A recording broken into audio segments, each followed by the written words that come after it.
The night they took me, I had just found a $6 million discrepancy buried in a chain of 43 shell corporations, and I was annoyed about it.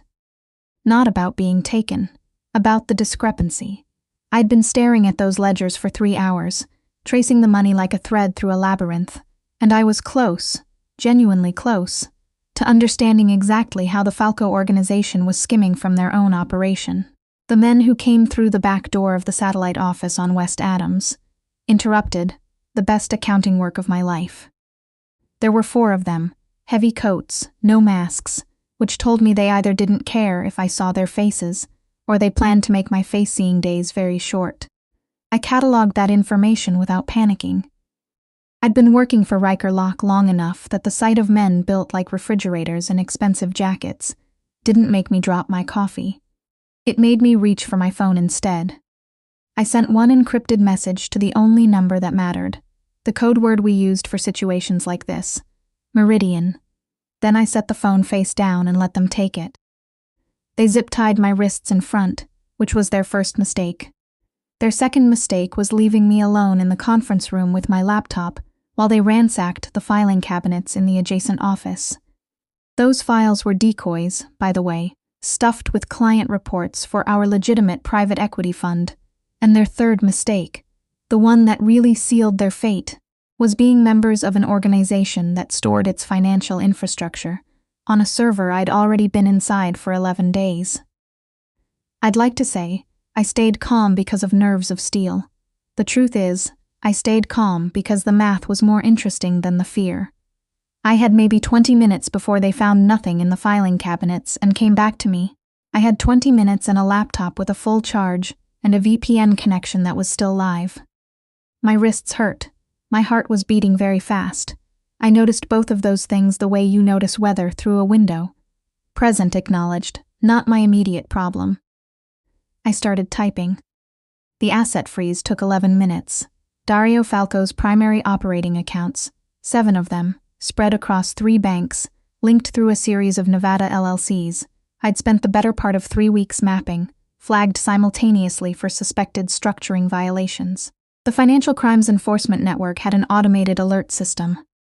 I'd known how to trip it since my 2nd year at the Treasury Department, before I'd made the professional pivot that my mother still didn't know about. The freeze didn't drain the money. It just made the money unreachable, trapped behind a digital wall of federal bureaucracy that would take 60 to 90 days to unravel.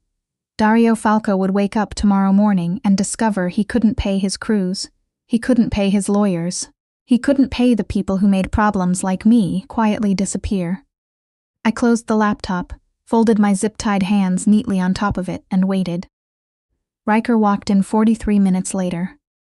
I knew his footsteps before I heard his voice, a particular cadence, unhurried and deliberate, the walk of a man who doesn't rush because he's already certain of the outcome.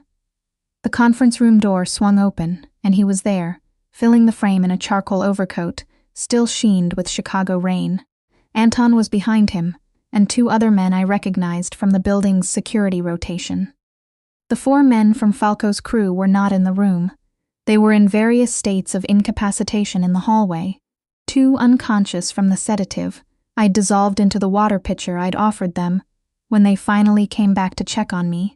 One with a fractured wrist from when he'd tried to grab my laptop, and I'd introduced his hand to the corner of the conference table, and one who was zip-tied to the radiator with his own belt, more or less fine, just furious. Riker looked at the man by the radiator, then at the laptop under my folded hands, then at me. He didn't say anything for a long moment. He had a face built for withholding, all clean angles and careful stillness, the kind of face that revealed exactly as much as he intended and nothing else. In 2 years of working 3 feet from that face every morning, I'd learned to read the margins of it, the small tells. Right now, the muscle along his jaw was working. Riva. He said my name the way you'd say the name of something you'd been looking for and weren't sure you'd find. Mr. Locke. I kept my voice level. There's a water pitcher on the credenza that you should probably not drink from. He crossed the room in 4 strides, crouched in front of my chair, and took my wrists in his hands. He turned them over, examining the zip tie, the red marks underneath. He had large hands, warm even in the cold room, I had spent 2 years noticing, professionally, that he had large hands. "You sent Meridian 43 minutes ago," he said quietly. "I know. It took me 43 minutes to get here." "I know that too. You were on the other side of the city." I watched him draw a small blade from inside his jacket and cut the zip tie with one clean motion. I had time to work. He looked up at me then, up close, in the flat overhead light of the conference room. I could see the thing behind the careful stillness. It wasn't anger, though anger was there. It was something rawer and less organized than anger. "Your lip is bleeding," he said. I touched the corner of my mouth. One of them had backhanded me when I'd initially refused to move. I'd forgotten about that in the subsequent 40 minutes. "It's fine." "It's not fine." "Cosmetically minor," I revised. He exhaled through his nose. Not quite a laugh, not quite not one. He stood, shrugged his overcoat off his shoulders, and draped it around mine in a single fluid gesture. It was warm and heavy, and smelled like rain and cedar, and the specific kind of quiet that had taken me 2 years to realize I found steadying. "Can you walk?" he asked. "I walked in here unassisted," I pointed out. "I've been sitting in a chair for 40 minutes, not running a marathon." "Riva." "Yes, I can walk." He offered his hand anyway. I took it. My fingers were still a little unsteady. Adrenaline, not fear, I told myself, which was mostly true. And his grip was firm, and he didn't comment on the tremor. In the hallway, Anton looked at me, then at the 4 incapacitated men, then back at me with an expression I'd never seen on his face before. It took me a moment to identify it: respect. Anton had been driving Riker Lock for 6 years, and I don't think he'd looked at me as anything more than polite professional furniture until that exact moment. "Evening, Miss Kane," he said. "Anton." I stepped carefully over the unconscious man nearest the door. The drive uptown was quiet. Riker sat beside me in the back of the SUV, close enough that I could feel the warmth coming off his arm. He watched the city slide past the rain-blurred windows with an expression like controlled demolition, something being very carefully contained. "Tell me what happened," he said, not a demand. The specific tone he used when he actually needed to understand something. I told him. All of it. The discrepancy I'd found in the Falco accounts, the 4 men coming through the back entrance, the message I'd sent, the sedative I'd dissolved in water, the account freeze. He was quiet for a long time after I finished. "You froze the Falco accounts," he said. 7 of them. Primary operational funds, FinCEN structuring flag, should hold for 60 to 90 days pending review. I paused. They used the same layering pattern as the Mendez case from 2019. Once you know the structure, the flag practically writes itself. Another silence. "Riva." He turned his head to look at me directly, and I made myself hold the eye contact, even though something about his expression in that moment was difficult to look at directly. "How long have you been inside the Falco financial network?" 11 days. I met his eyes. "Since you mentioned in the Thursday briefing that they were pushing into the near north side, I thought it might be useful to understand their cash flow." "I didn't ask you to do that." "No," I agreed, "you didn't." The city moved outside, rain on glass, the orange smear of streetlights. "What else did you find?" he asked, and there was something different in his voice now. Not anger. Closer to the thing he'd had in his face when he first walked into the conference room and saw me sitting there, alive and intact, hands folded on my laptop. "Their labor accounts are underfunded by about 30%. Dario is older, cautious, running things the way he ran them 20 years ago. He doesn't trust digital infrastructure, so his nephew Sandro manages the electronic accounts." I let the next part land slowly. Sandro is skimming. Conservatively $300,000 a month. I have the spreadsheets. The SUV stopped at a light. Riker was very still. "You have spreadsheets of Sandro Falco's embezzlement." "I have 46 pages of documented wire discrepancies, corresponding shell company activity, and 2 years of tax filings for the LLCs he's using to hide it." I paused. I was going to include it in Monday's briefing packet. He stared at me. For the first time in 2 years, I couldn't read the margins of his face. All of it had come to the surface, and there was too much to parse. Then he laughed, a short, disbelieving sound. entirely unlike his usual controlled exhale. He pressed his hand over his mouth and looked away, and when he looked back, his eyes were darker and more complicated than I'd ever seen them.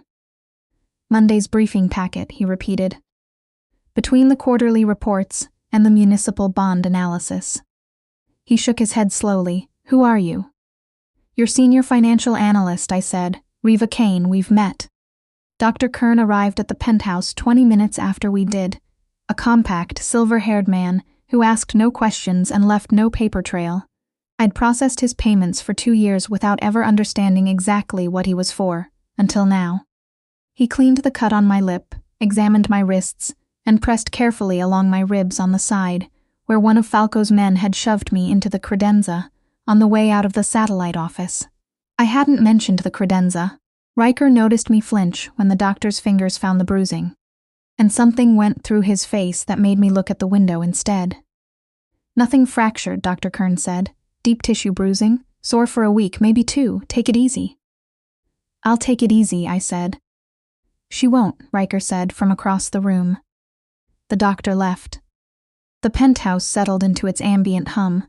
42 floors up, the Chicago rain was a distant suggestion rather than a sound.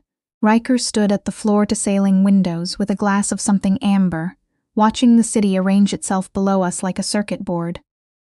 You're staying here tonight, he said. I opened my mouth. Falco's people know your face.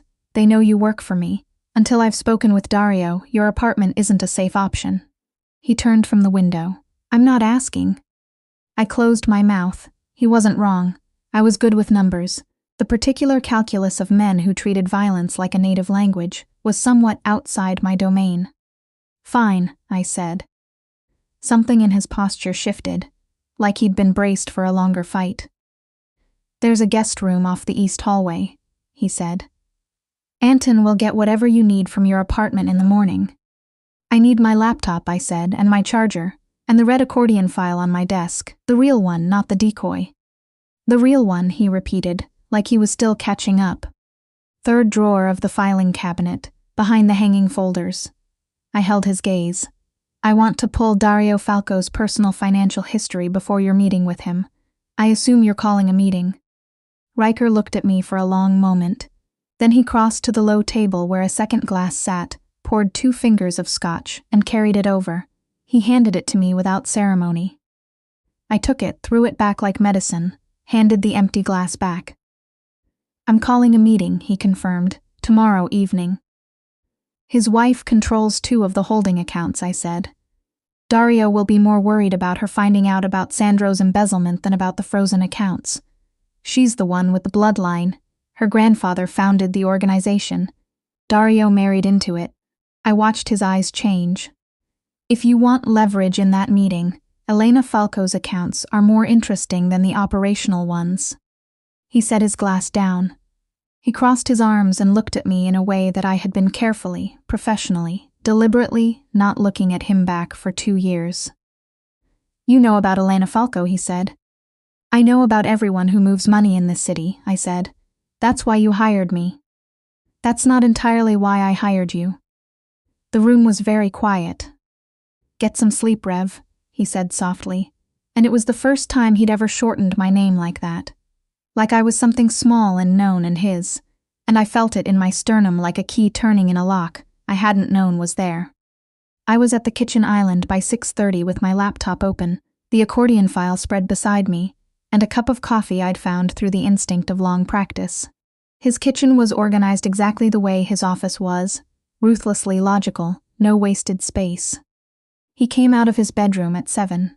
Dark jeans, black sweater, and he stopped when he saw me, and I could see him recalibrate something behind his eyes. There's more coffee, I said. He poured a cup, came to stand on the other side of the island, and looked at the papers in front of me. How long have you been up? Since 5. I turned my laptop toward him. I found something. He leaned forward, scanning the screen, his brow pulled together. That's a wire transfer to a federal contractor in Springfield. It's a wire transfer to a state representative's campaign LLC through a federal contractor in Springfield, I corrected. Dario Falco has been buying favorable zoning decisions on the near north side for 4 years. The permits your people have been blocked on? That's not bureaucratic slowdown. That's Dario paying to own the queue. Riker picked up his coffee cup, set it down without drinking. Can you document it? I already did, 41 pages. If this landed on the right federal prosecutor's desk, Dario would be facing RICO exposure within 6 months. I paused. I'm not suggesting you hand it to a prosecutor. I'm suggesting you hand it to Dario. He was very still. In the meeting tonight.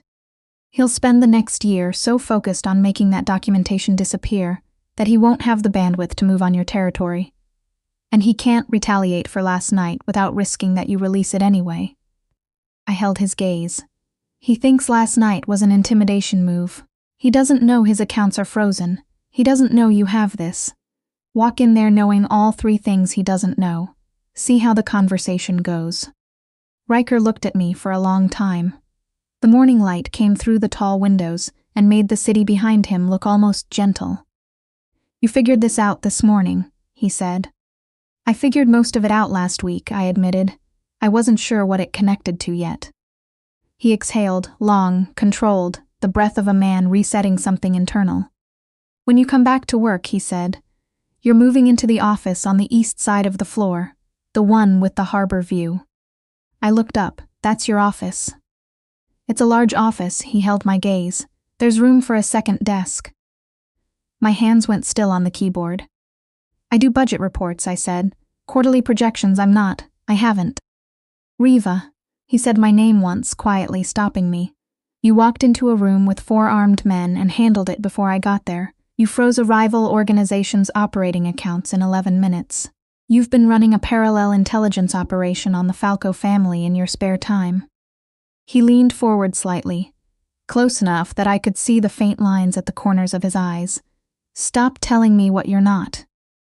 I looked at him.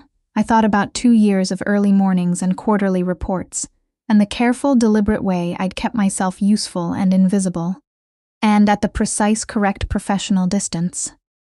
I'll need a better chair, I said finally. The one in the East office has no lumbar support. Something crossed his face that I'd never seen there before. It was almost a smile, real and unhurried, like something he'd stopped allowing himself a long time ago and had just now decided to let through. I'll get you a new one, he said. The meeting with Dario Falco happened at 8 that evening, at a restaurant in River North that didn't technically exist on any permit records I'd located. One of those establishments that served extraordinary food to people who knew to come in through the kitchen. I wasn't there. I was at the penthouse, at the kitchen island, with my laptop and the 3rd cup of coffee of the evening and the particular tension of waiting. I wasn't idle. I'd spent the afternoon building a clean, airtight version of the documentation.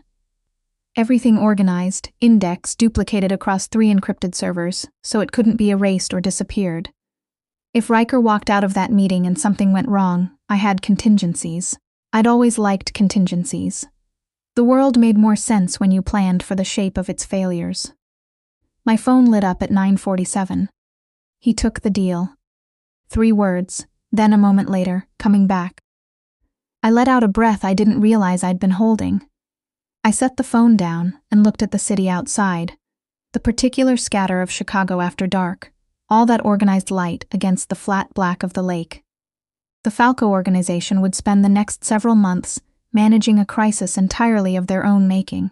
Sandro's embezzlement, Dario's political exposure, the frozen accounts. Riker's territory was untouched. No shots fired, no escalation. A spreadsheet had done it. A spreadsheet and 43 shell corporations. And the fact that I have always been better at following money than most people are at hiding it. I heard the elevator at 10:10. Riker set his keys on the entry table, the sound of a jacket coming off, and then he was in the kitchen doorway. He took the deal, I said. He took the deal. He looked at me across the room. Really looked, the kind of looking that doesn't pretend to be anything else. 40 minutes, start to finish. He recognized the documentation immediately. He's going to spend the next 6 months terrified and too busy to breathe. 60 to 90 days on the account freeze, I said. By the time it clears, he'll have other problems. By the time it clears, Riker agreed, he'll have other problems.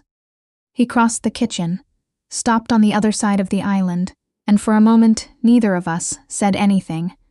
And the city moved behind him through the tall glass, and the night felt like something that had been holding its breath and had finally let it go. "You built a weapon out of paperwork," he said quietly, "and you aimed it better than any of my people could have." "I'm an accountant," I said. "Paperwork is what I have." "Riva." He said my name the way he'd said it when he walked into that conference room and found me alive. Like the shape of the world had shifted and he was still adjusting. He reached across the island and picked up my wrist gently, the same way he'd done the night before. He looked at the fading marks from the zip tie. Then he looked up at me. "You called me before you handled it." "I called you as I was handling it," I said. "There's a difference." "There is," he said. "I know." His thumb moved once across the inside of my wrist, slow and deliberate, and every careful professional boundary I'd maintained for 2 years turned to vapor. "I want you to keep calling me." I looked at him. I thought about the East office with the harbor view, and the new chair, and the thing that had been building quietly between us for 2 years like compound interest, small and steady, and now suddenly, all at once, impossible to ignore. "That depends," I said, "on whether you're going to let me run strategy, or just consult me and then do whatever you were going to do anyway." He looked at me for a long moment. "You want a seat at the table." "I've been building your table for 2 years," I said. "I'd like to sit at it." He held my gaze for 3 full seconds. Then he leaned across the island, closed the remaining distance, and kissed me. It wasn't a tentative thing. It was a decision. The same quality of certainty he brought to everything, direct and without apology. I kissed him back with 2 years of carefully suppressed evidence. And for a moment, the only sounds in the kitchen were the city and the rain starting again outside, and the specific silence of something finally being said out loud. When we broke apart, he rested his forehead against mine. "Monday morning," he said, "I'm moving a desk into the East office." "It needs to be by the window," I said. "I think better with natural light." He laughed, a real one, full and quiet and entirely unguarded, the first I'd ever heard from him, and I added it to my private ledger of things I intended to collect more of. They say the most dangerous person in any organization is the one nobody's watching. For 2 years I was invisible by design. Just the woman in the corner office who kept the books and color-coded the quarterly reports, and remembered to send the birthday card to the banker in Geneva, easy to overlook, easy to underestimate. Sandro Falco underestimated me in a conference room on West Adams and woke up without access to a single dollar of his uncle's money. Dario Falco thought he was sitting across from a crime boss last night. He was actually ratifying terms I'd drafted from a kitchen island in a borrowed sweater. And Riker Locke spent 2 years looking through me like I was furniture, right up until the night he came to rescue me and found I'd already handled it. I didn't need a rescuer, I needed a partner. It turned out he'd needed one too. He just hadn't known where to look.